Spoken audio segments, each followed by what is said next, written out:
I've never been one to understand what lies behind the human mind, nor have I ever questioned the limits of comprehension.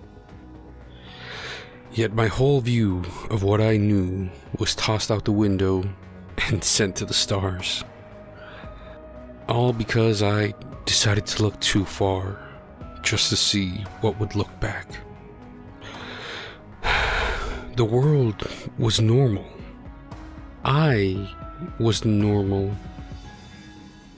But with every slipping second, my brain started to explode, as if a meltdown was happening. Then, once it ended, I could hear it. It started talking to me in my dreams. I could always hear what it was saying, but couldn't make any sense of it once I woke up. That's how it started, but the more days that passed, the more I began to slip into an abyss. It made its way into the outside world, close enough for me to hear, but far enough to keep me unaware of what it was. Imagine it, something talking to you so clearly that you can feel them next to you. But taking a small look will break the illusion. Once you see that they were never there to begin with. After a few days, it left messages on my walls, big enough for me to see, but when I tried to show someone else, they couldn't see it. I tried and tried to convince everyone that there was something wrong and that I needed help. To my surprise, they agreed, but I didn't get the help I thought I would. Instead of my friends coming to my aid, they sent me to this wretched asylum. Now, its voice is louder than ever, constantly screeching into my ears about sanctuary. The more I try to ignore it, the worse it gets. Yet every now and then, I get lucky. I get a small moment of peace when I sleep now, and my dreams become more vivid than ever. In the dreams, I can feel everything, hear everything, see everything, even to the point of nearly comprehending the so-called sanctuary. There is one thing that sticks out though. I see a logo on the building that reads The Ascendants. It had blue and purple hands holding up an eye with stars and lines of gold wrapped around it.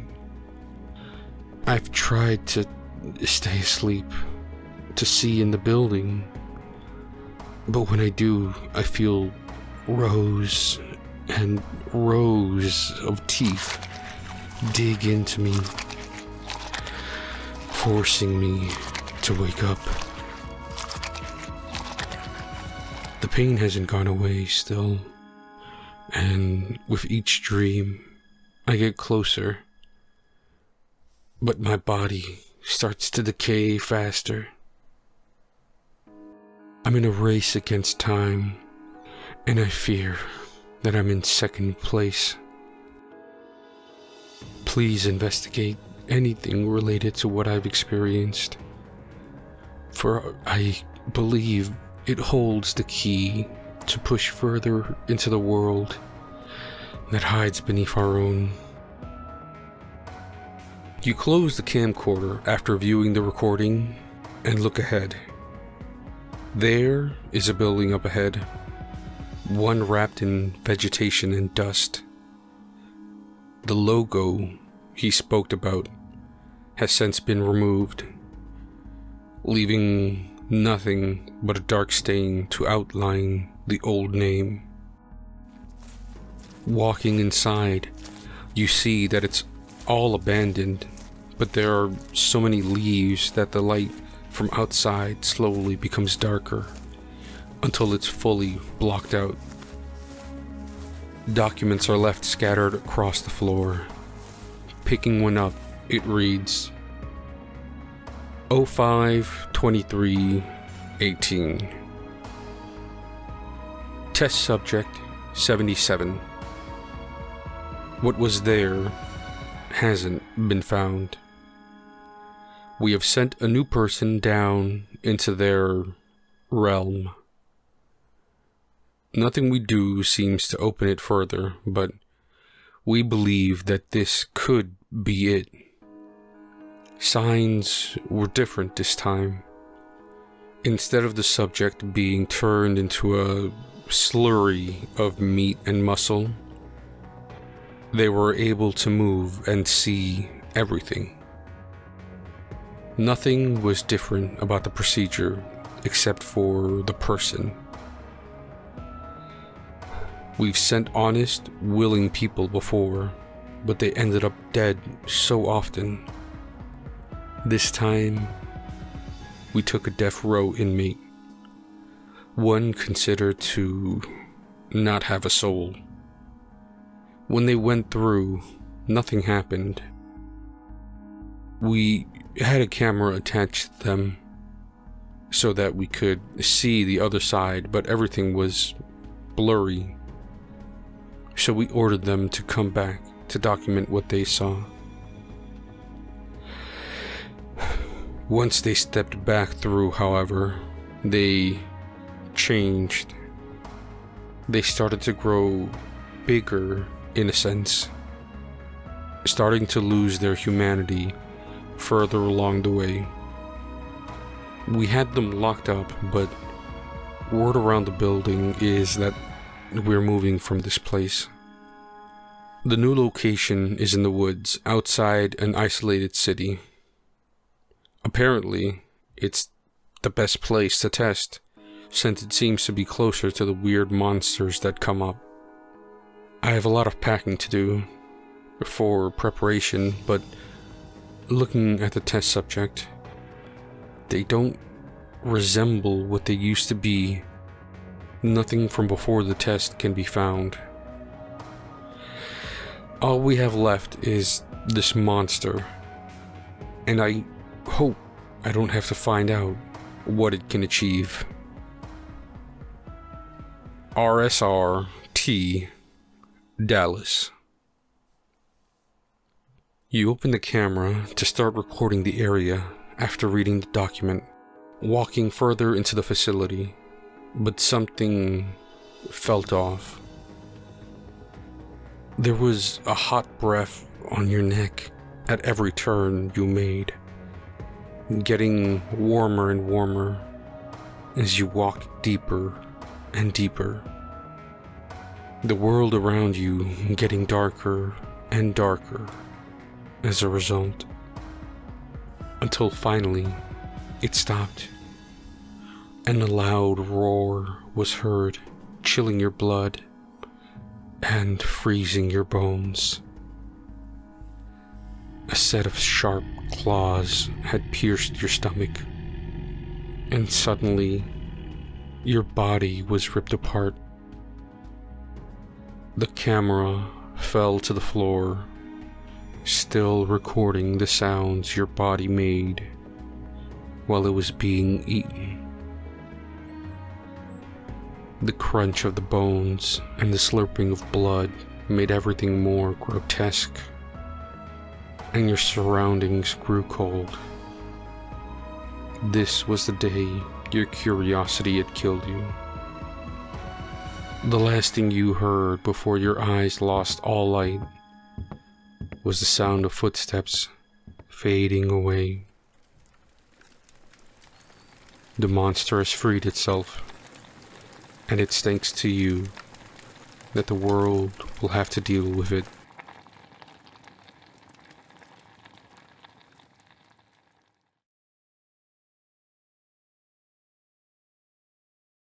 You're just trying to do your thing at home during the night when suddenly you hear barking outside your door. But your dog is inside with you, or you don't have any pets.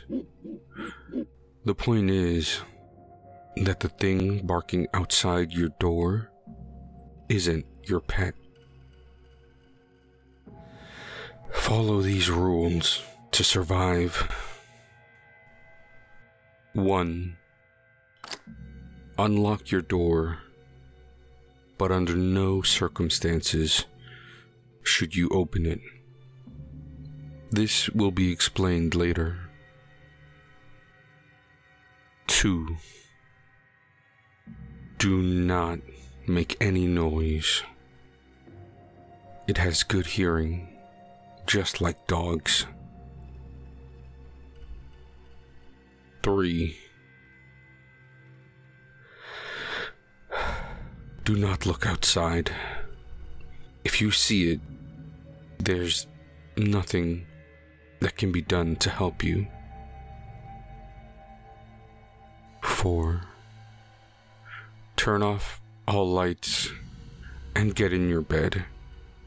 Also, cover yourself with a blanket. Do not sleep. If you fall asleep, then it'll follow you into your dream before devouring you. 5. When it becomes midnight, it'll open your door and get inside your room. If you didn't follow Rule 1, then it will break in, and you will meet your end. If you have any pets inside the room, then we're sorry. Try to ignore the cries of your pet if you want to live. 6. Pretend to sleep. It'll look around before trying to enter your dream. It'll leave when it realizes it can't enter your dream. 7. After it leaves, sleep. It won't leave your house until morning. Even a slight conscious movement will alert it, and you will meet your doom. You can always try to stay absolutely still until morning, but it's almost impossible with all the noise it makes. 8. Once it's morning, report the incident to an UDA office, and we'll take care of it. The UDA.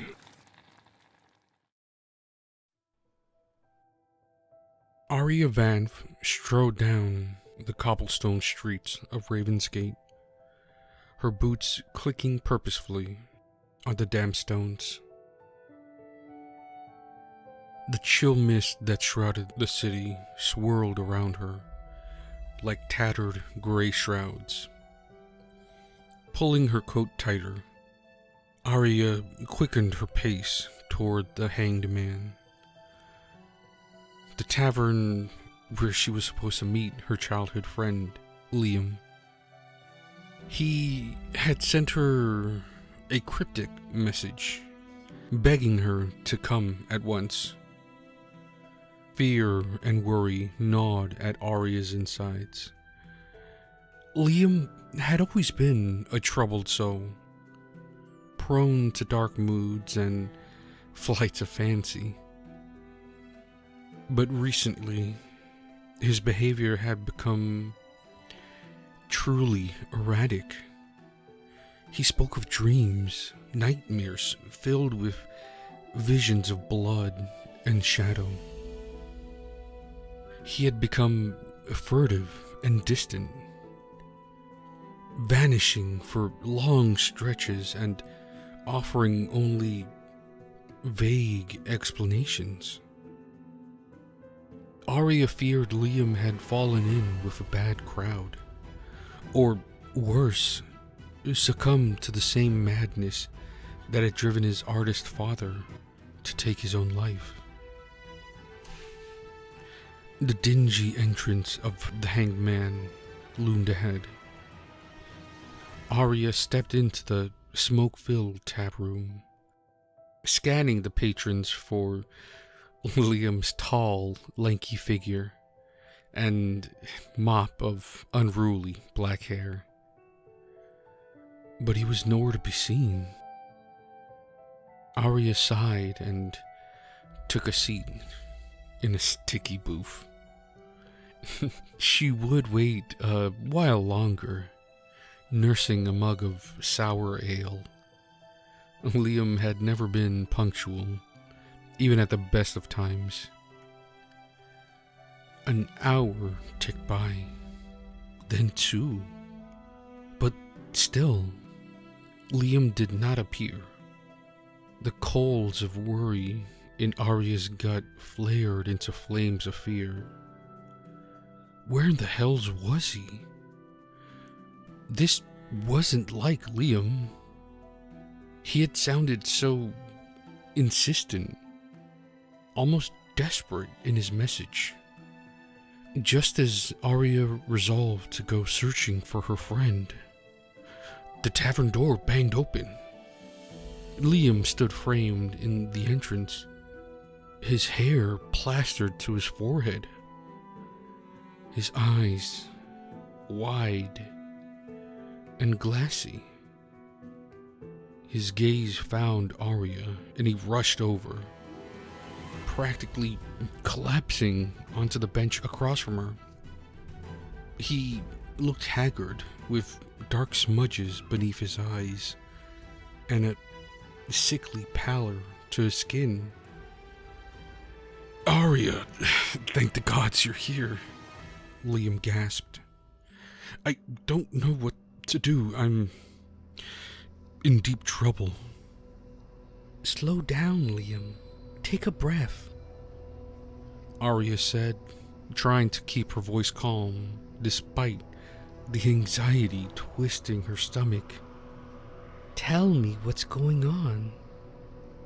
Liam dropped his gaze to his trembling hands. I can't say too much, but I got involved with some people, a group. I thought they understood me, that they could give my life purpose. But it all went wrong. The things they want me to do. He shuddered. Arya leaned forward, trying to catch Liam's eye. "What sort of group? What do they want you to do? Liam, please, I want to help you, but you need to give me more than vague hints."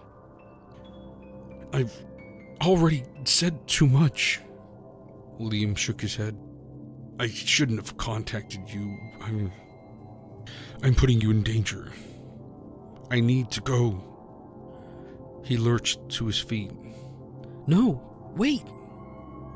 Arya reached across the table to grab Liam's wrist. "You don't get to drop a cryptic bomb like that and then run off. I'm your friend, your best friend. Whatever trouble you're in, we can face it together." Liam hesitated, then sank back into his seat, shoulders slumped. You can't help me, Arya. No one can. I've gotten myself entangled in something dark. Maybe too dark to escape. The people I'm involved with, they're more than just a group. They're a cult. Arya felt a chill slither down her spine at the word cult. She'd heard whispered rumors of strange sects operating in the shadows of Raven's Gate. Whispers of blood sacrifice and eldritch horrors. She'd always dismissed them as spooky stories. But the haunted look in Liam's eyes told her that whatever he'd gotten mixed up in was no mere tale. Start from the beginning, Arya said, fighting to keep her voice steady. Tell me everything. As Liam began to recount his tale in a shaky voice, Arya felt icy tendrils of dread wrap around her heart.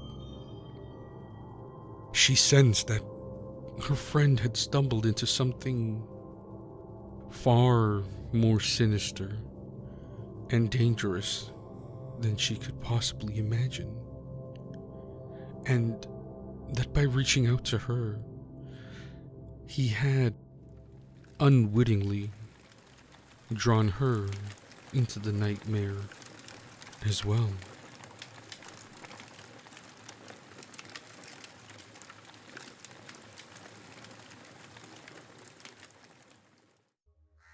Gaylord Briar's life was intertwined with crows from the start. It began with one in the yard when he was a boy. His older brother aimed a BB gun at it, intent on shooting. Gaylord, driven by pity, intervened and took a BB into his right hand, a mark of that day still embedded in his flesh. The pellet ached when the mist rolled in, a constant reminder of his youthful defiance. He awoke one summer afternoon to the soothing clicks of sprinklers and the warmth of sunlight pouring through his open window. In his dreams, he saw the eyes of crows. They became a part of him, an unspoken bond. Over time, he learned to call them to his windowsill, offering scraps to the trio that often visited. Then, as always, the three would leave. At the seafood restaurant where he worked, the crows waited for him, watching from the trash bins and rooftops. Once, he found one trapped under a garbage lid, the others calling frantically for help.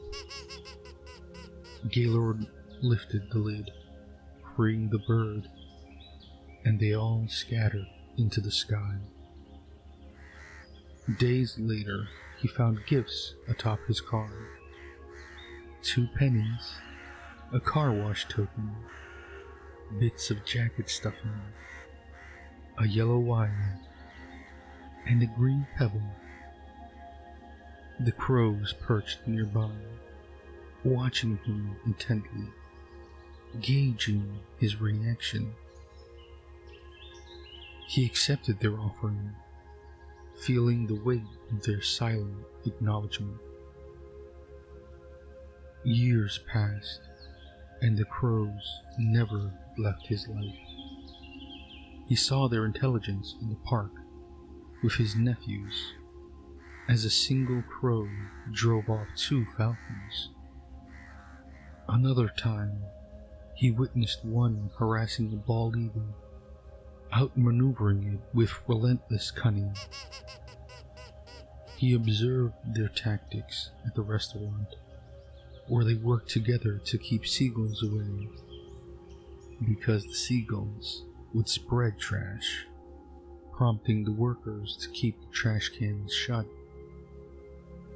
The crows knew to keep things tidy. Gaylord found himself talking to them, sharing words they couldn't understand, but seemed to appreciate. He wanted to belong to their world, to learn their stories. Yet, it was a love he could not claim, an understanding just beyond reach. Their shadows followed him everywhere. He heard their distant calls, like a song on the wind. Their language older and wiser than his own. They guided him to strange places.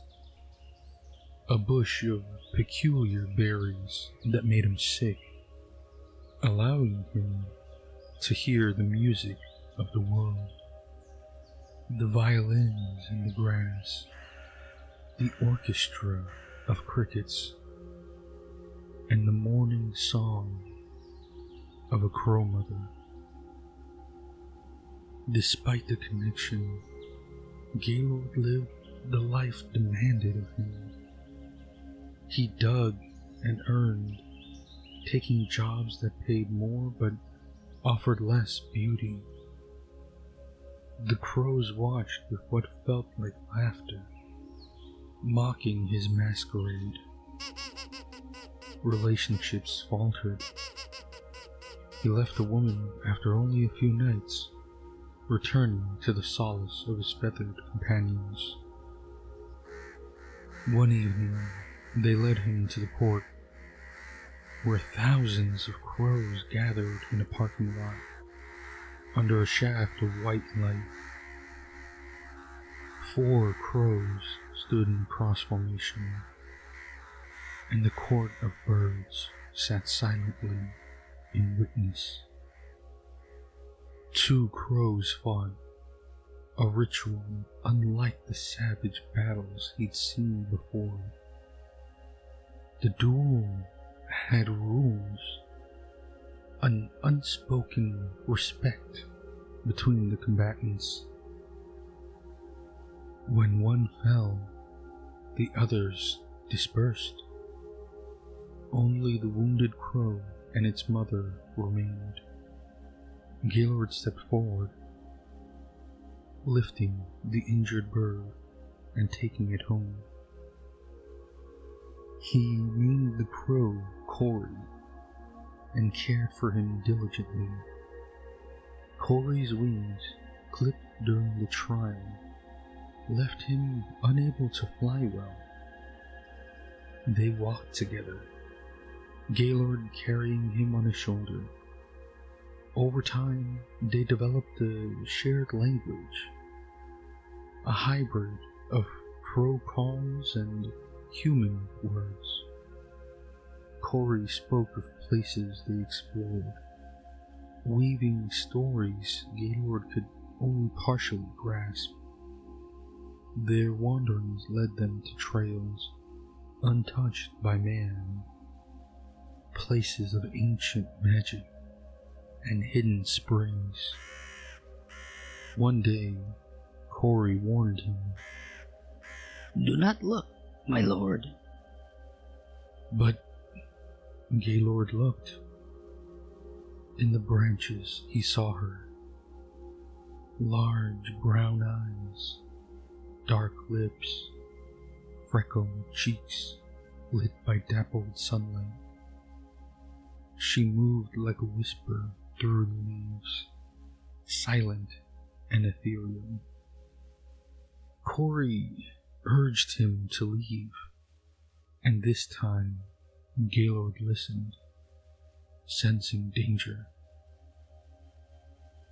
Later, he saw her again, disguised as a woman, walking with a man. Her laughter betrayed her true nature. At the edge of her glade, she revealed herself, feeding on the man's love, her taproot piercing his heart. Gaylord realized she was not a creature of malice, but one of necessity. Humanity had destroyed her forests, leaving her to survive on what little was left. Her existence was a reflection of his own, a being out of place in a world that no longer remembered its roots. Corey warned him again. "This is too far. We have seen." The woman confronted Gaylord, her sage smile both an honor and a threat. "Stay away," she warned him gently. "It is not fair that you seek me." Gaylord agreed and watched her vanish into the trees, the mist stinging his aching hand. "She will not forget," Corey said solemnly. "There must be a death." When they encountered a man armed with a knife and a camera near her glade, Gaylord knew what had to be done.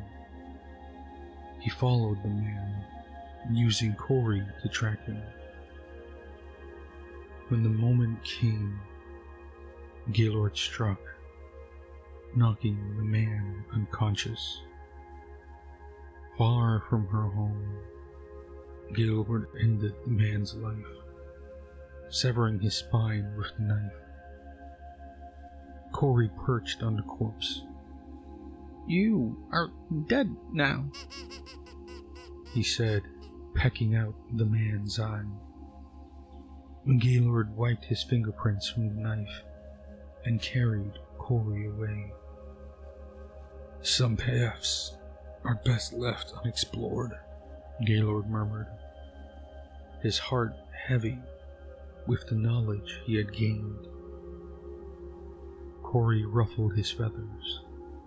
"She will remember," he said, and together they disappeared into the shade of the ancient trails.